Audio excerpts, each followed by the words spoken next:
Hi, good morning, and welcome to the podcast for the HBR article reviews. So, today I'm going to talk about some of the most popular articles which are there in the Harvard Business Review.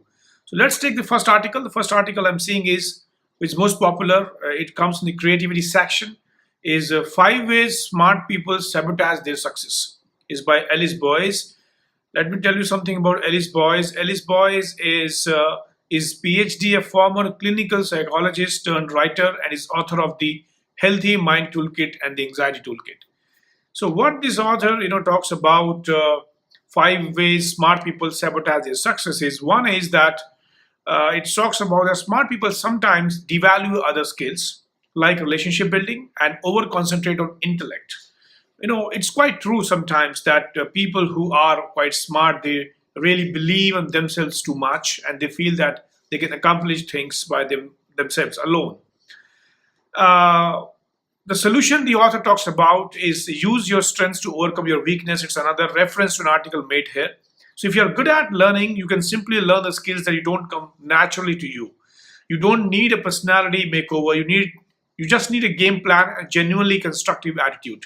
For instance, identify three specific workplace diplomacy behaviors that would improve your success in that area. So that was the first one. Second, he talks about is teamwork can be frustrating for very smart people. Now, what it means? See, when someone grasps concepts quickly and has high standards for their performance, it can create difficulties when working with others who take longer time to really process information. So it is quite an important point. He brought. I also personally resonate that sometimes smart people like you to behave in the same way they behave. And I've personally seen in around myself that a lot of smart leaders, the way they think in a very fast way, that they want to execute things in a very quick way, and they believe that all people around them should behave in the same way as they are behaving, and that's precisely a very tough thing and quite frustrating. So now the solution with the author Ellis proposes here is that be compassionate about your internal reactions and understand where they come from, but also learn to genuinely appreciate what diverse minds brings to a team. And that is something which is very hard to do, but it's a good input.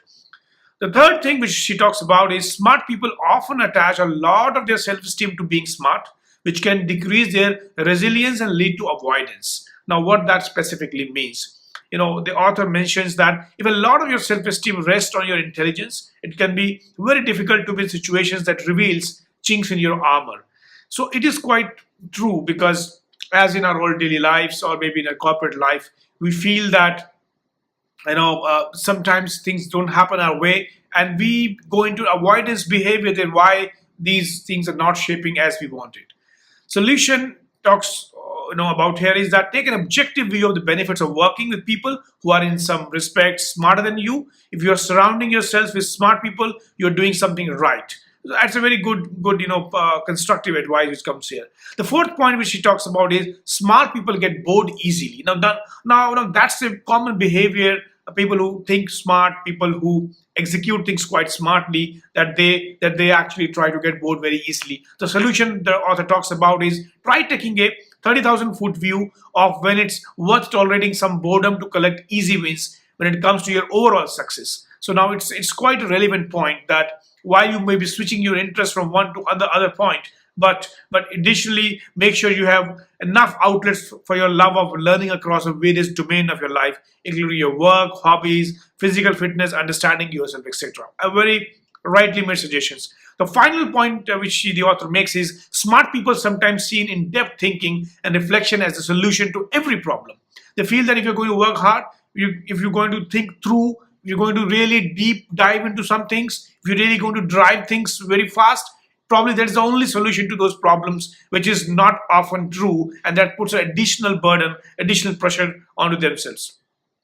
The solution the author talks about is notice when thinking becomes an unhealthy obsession. Consider when strategies other than thinking are more likely to result in success. It could be relationship making. It could be looking at at an holistic view, or more of a holistic view where you can assess the pros and cons, and in so many ways. So that is precisely thinking is not a solution for all the problems, because as students, as good students, sometimes we feel that if I put 20 hours of hard work in cracking a concept, probably why I can't do the same corporate life. But we forget to recognize that maybe in the real corporate life or real corporate world, it is not as true as possible in your student life. So sometimes, making a balance about this is quite important.